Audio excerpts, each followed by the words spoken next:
deuxième partie de l'Africa Newsroom. Nous sommes toujours avec Mohamed Ly, président du think tank IPOD, Innovation politique et démocratique. Patrick Boyo, juriste et enseignant à l'Université d'Evry. Oumar Diop, consultant en finance. Alors nous parlions surtout, il faut bien le dire, de la politique économique du président sénégalais Macky Sall, qui est bien sûr à l'heure du bilan à quelques mois de l'élection présidentielle. Patrick Boyo, vous vouliez intervenir? Oui, je disais que c'est tout en son honneur, le président Macky Sall, d'avoir des ambitions pour son pays. Et il en a le droit, c'est légitime.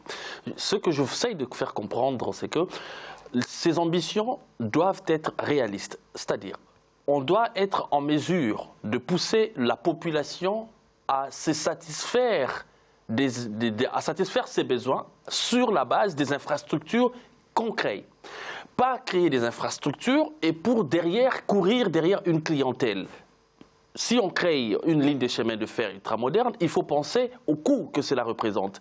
Quelles sont les populations ou les tranches de la population qui vont pouvoir utiliser cette ligne de train, pouvoir payer le ticket, le billet et pouvoir voyager régulièrement et dans des conditions adéquates qui ne nuisent pas à leur portefeuille. C'est ça la difficulté et c'est là que la politique du président Macky Sall a un petit peu péché, dans le sens où on pense avoir des éléments assez intéressants dans la vie économique d'une nation. Il faut des infrastructures, mais la problématique c'est que ce n'est pas essentiellement l'État qui est propriétaire de ces infrastructures. L'aéroport Blaise Diagne, par exemple, c'est en majorité des capitaux privés. Les lignes de chemin de fer qui sont créées, en majorité des capitaux privés et en particulier des capitaux étrangers, qui plus est. Donc, avec des dettes qu'on arrive à accumuler du côté du fonds islamique.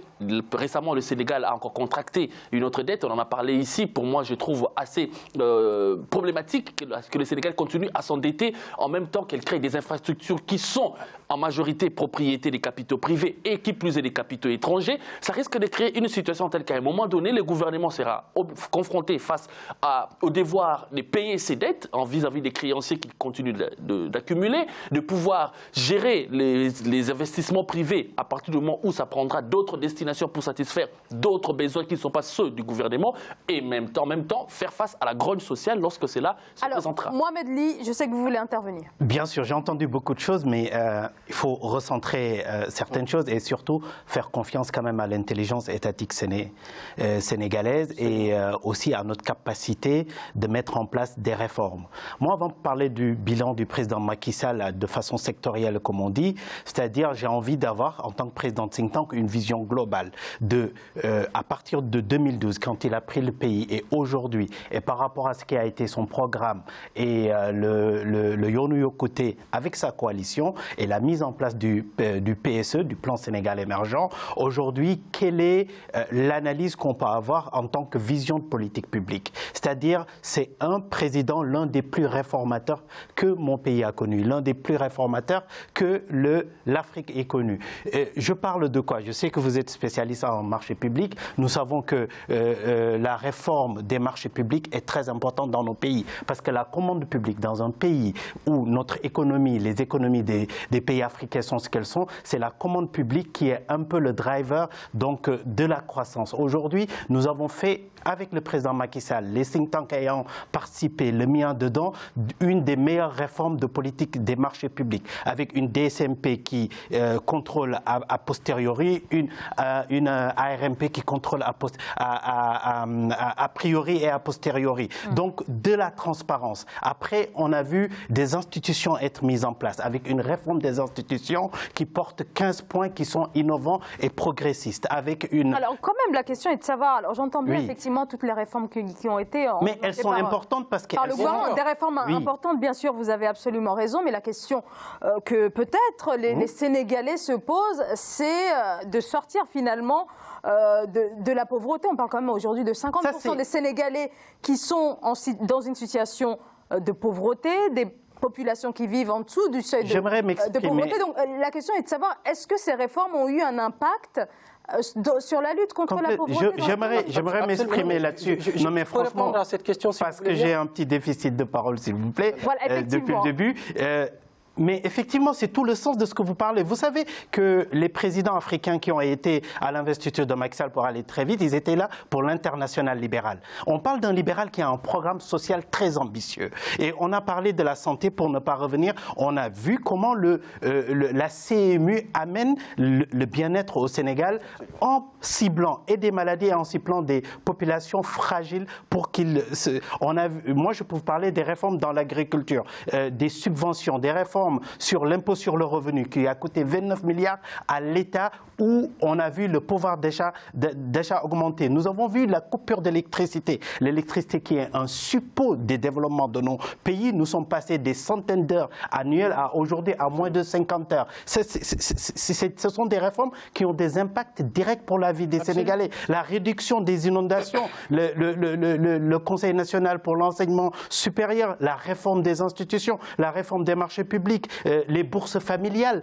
Et là aussi, de façon ciblée, M. Diop, qui est très attaché aux populations rurales, il faut aller leur demander qu'est-ce que représente pour eux cette bourse. Donc, juste pour finir, gérer un pays, c'est effectivement le gérer de façon sectorielle, en prenant compte des difficultés du présent et en se projetant dans le futur. Le PSE nous permet de nous projeter dans le futur, de lever des secteurs et des leviers de développement sur le numérique, sur le développement agricole, sur, comme il l'a dit, l'industrialisation, l'économie numérique inclusive. C'est une vision pour les 5 prochaines années du président Macky Sall, je pense, qui se ressentent aujourd'hui dans le vécu des Sénégalais. Non, mais je suis totalement d'accord avec vous sur ce point, sur l'agriculture, sur l'électricité, sur la vie des citoyens. Moi, je pense qu'il y a une politique inclusive qui est là, qui est aujourd'hui, qui est menée par la vision du chef de l'État. Ça, on ne peut pas faire le bilan de Macky Sall et faire abstraction de cela. Ça s'appelle juste avoir de l'objectivité. C'est très important, même au niveau des bourses familiales qui sont données.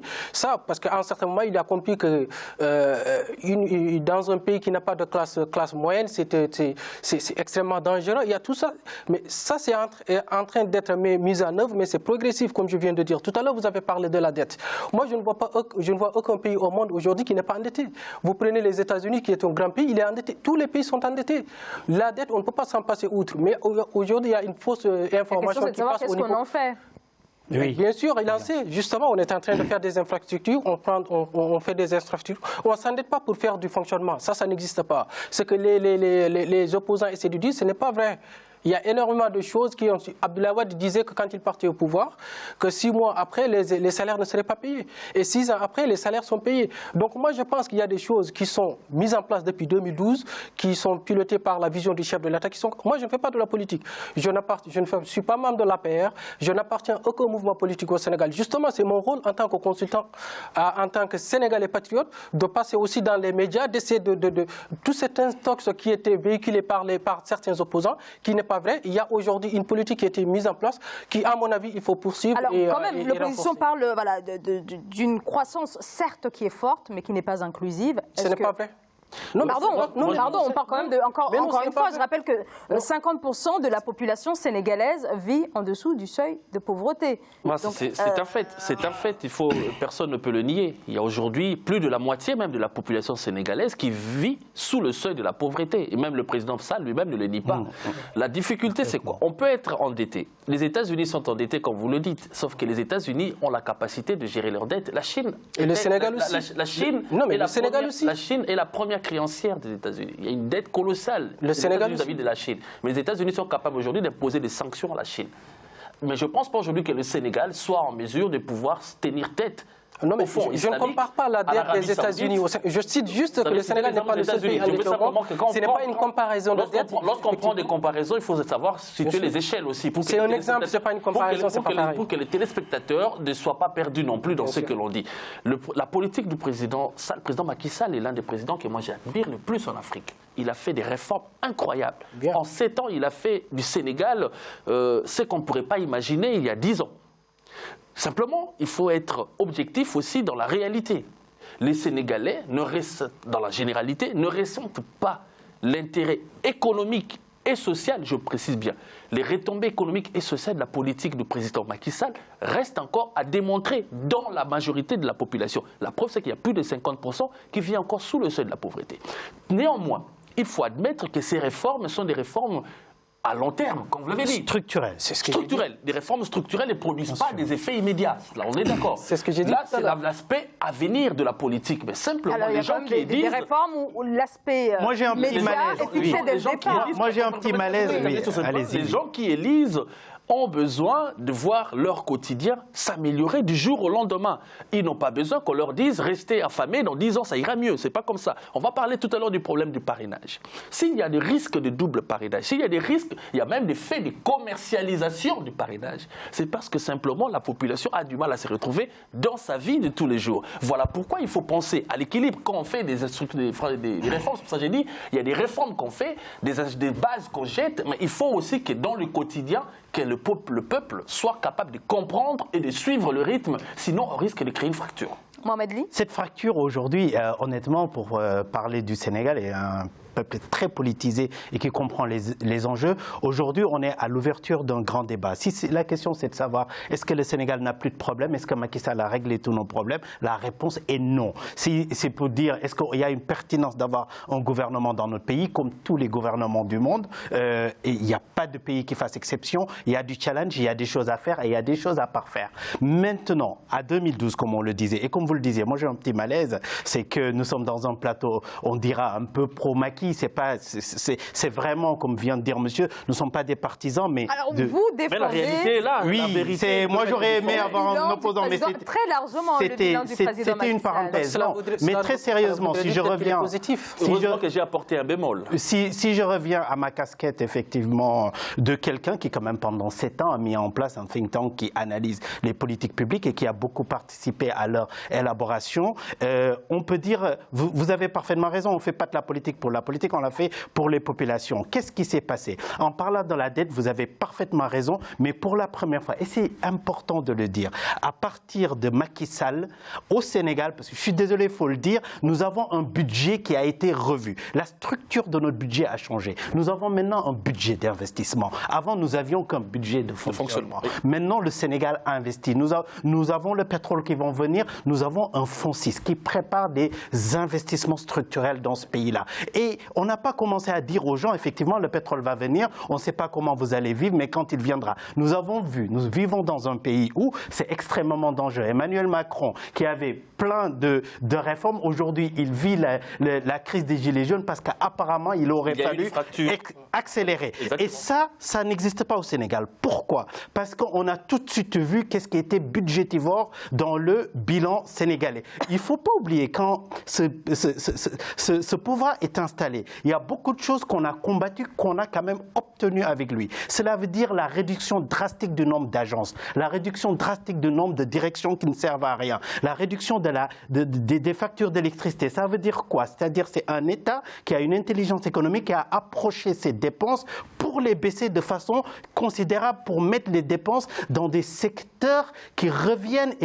au pays. On est quand même passé de 1,7 de croissance à 6,7 de... Moi, j'aime bien entendre les gens qui disent qu'on ne mange pas de la croissance, mais avant de manger quoi que ce soit, on l'a construit d'abord, cette croissance. Et dans le cadre de l'électricité, je l'ai dit, c'est extrêmement important. Dans le cadre des inondations, c'est très important dans la vie des Sénégalais. Et quoi? La rationalisation des effectifs dans la fonction publique. Il y a eu une réforme de l'impôt sur le revenu, il y a eu une réduction des agences, il y a eu la mise en place de l'OFNAC. Mais non, ce n'est pas pour dire que tout est top au Sénégal. Il y a des réformes qu'on devrait encore pousser. Moi, c'est ça qui m'intéresse. C'est-à-dire aujourd'hui, nous sommes à la veille d'une élection présidentielle au Sénégal. Bon, Macky Sall, il a mis beaucoup de choses que moi, j'apprécie parce que je les ai demandées avant lui-même. J'ai critiqué pour la dette, les premières dettes faites par le Premier ministre des Finances, Amadou. J'ai dit, comme on dit au Sénégal, du sous le bouquet sur le bouquet. Attention, qu'est-ce qu'on est en train de faire? Et moi, j'ai demandé de tous mes vœux. Habiller Saint-Pierre pour habiller Saint-Paul. Oui, mais j'ai demandé tous mes vœux qu'on puisse faire un emprunt national pour financer des grands travaux. Ça ne s'est pas fait comme ça, mais c'est un PSE qu'on a eu. Donc nous avons soutenu toute cette approche-là. Maintenant, la question pour moi qui se pose et qui est pertinente à la veille d'une élection, il y a des opposants, ils ne sont pas autour de cette table. En quoi on peut dire les objectifs n'ont pas été atteints, comme vous l'avez soutenu, mais les gens, qu'est-ce qu'ils proposent dans les 5 prochaines années comme priorité dans ce pays-là, en termes d'infrastructures, en termes de santé, en termes d'éducation et en termes de désenclavement? On a quand même fait, et je finirai par là, des routes qui sont porteurs de développement. Et c'est très important, ce n'est pas juste un aéroport. On en avait besoin, les Sénégalais avaient l'ambition d'avoir cet aéroport-là, l'ancien aéroport de Dakar, est légitime. Tout à l'heure, vous avez un petit peu esquivé ma question sur justement l'aéroport Blaise Diagne, parce que beaucoup s'interrogent sur la part du secteur privé dans la mise en place des infrastructures. Il ne faut pas confondre deux choses et je vous donne la parole. La constitution de la dette et du financement d'une infrastructure, sa gestion et l'appartenance de l'infrastructure. Cette infrastructure-là, il y a eu des montages financiers. D'ailleurs, on peut dire, pour l'avoir suivi de très près, Abdoulaye Wade, en partant, il l'a même inauguré alors qu'il n'était pas terminé. Il y a eu un gros problème avec les Allemands et le temps que les Turcs reprennent le marché. Il y a eu, et quand même, on est dans un monde... Mais quand même, la quasi-totalité des marchés ont été raflés par des compagnies étrangères. C'est quand même incompréhensible pour certaines compagnies nationales, Oumar Diop. Alors justement, ça aussi, ça interpelle un sujet qui pollue un peu, parce qu'il y a certains opposants, leur marque de fabrique, c'est de dire qu'il y a des étrangers, il y a des étrangers, il y a des étrangers. Ah, pardon, vous n'allez quand même pas parler de fake news? Non, ce n'est pas des fake news, c'est des faits que je cite. On a besoin des étrangers. Les Turcs, le marché, il était gelé quand Macky Sall était venu. C'est les Turcs qui nous ont surpris. Et moi, j'ai même en train de critiquer les travaux des Turcs. Moi, je pense qu'aussi, on a un problème culturel. Il faut, pour que ça soit bien, il faut que ça soit bien. Ce n'est pas les travaux des Turcs qui sont critiqués, c'est le fait que l'ensemble des marchés publics ont été pris par des entreprises étrangères. Ont été confiés à des Turcs qui ont fait un bon travail. Tout à l'heure, vous avez parlé des opposants qui ne proposent pas. On ne va pas les citer, vu qu'ils ne sont pas là. Voilà, je ne cite personne, je ne cite aucun nom parce que je ne fais pas de la politique. C'est très important. Si vous avez en face de vous un président depuis 2012 qui présente ce bilan, et vous, qu'est-ce que vous présentez en face? Ça, c'est très important. Vous tendez le micro aujourd'hui au président, un des opposants sénégalais, vous lui demandez ce qu'est son programme, il vous parlera de l'emprisonnement de Khalifa Sall ou de Karim Wade. Ça, on y reviendra. Alors, quand même, on a quand même un certain nombre de propositions autour de l'emploi, des infrastructures que vous avez évoquées tout à l'heure. Quand même. Si je peux ajouter quelque chose, vous parlez beaucoup dites que vous ne faites pas la politique, mais vous citez beaucoup les opposants. Ça, c'est quelque chose que j'ai remarqué. Moi, je ne m'intéresse pas qu'à Macky Sall, je m'intéresse à l'ensemble de la Sénégal, du débat sans évoquer les opposants et ceux qui ne sont pas là, je pense que ce serait beaucoup plus à l'aise, surtout qu'ils ne sont pas là. Je n'ai cité aucun nom. Ils seront moins offusqués dans ce sens. Je n'ai cité aucun nom. Tant mieux. Et parlons des marchés publics. Il y a un grand travail qui est effectué dans ce domaine-là. Et les marchés publics ne sont pas attribués normalement de manière fléchée, de manière indexée. On ne dit pas que voilà, on va choisir des Turcs derrière. Ce serait complètement aberrant pour moi qui évolue dans ces domaines-là. Donc, à partir du moment où les entreprises turques, allemandes, françaises et autres remportent des marchés, on suppose qu'il y a eu une analyse objective sur la base des critères prédéfinis.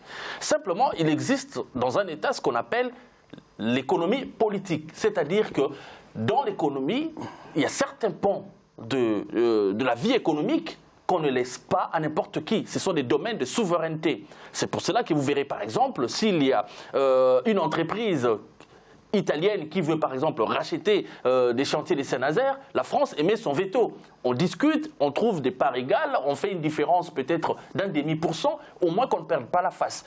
Mais c'est que le problème, c'est qu'au Sénégal, on retrouve de plus en plus des secteurs stratégiques qui sont gérés ou qui sont dévolus à des entreprises privées. Ce n'est pas un problème, mais qui plus est, lorsqu'elles sont étrangères, ça devient problématique. Parce qu'à partir du moment où l'État devra reprendre la main ou diriger l'économie, parce que l'économie politique, c'est quand l'État contrôle les leviers des principaux secteurs économiques du pays. À partir de ce moment, ça risque d'être compliqué et le peuple sénégalais ne mérite pas ça. Alors, on va marquer une très courte pause et on se retrouve dans quelques instants et on continue bien sûr de parler du Sénégal. À tout de suite.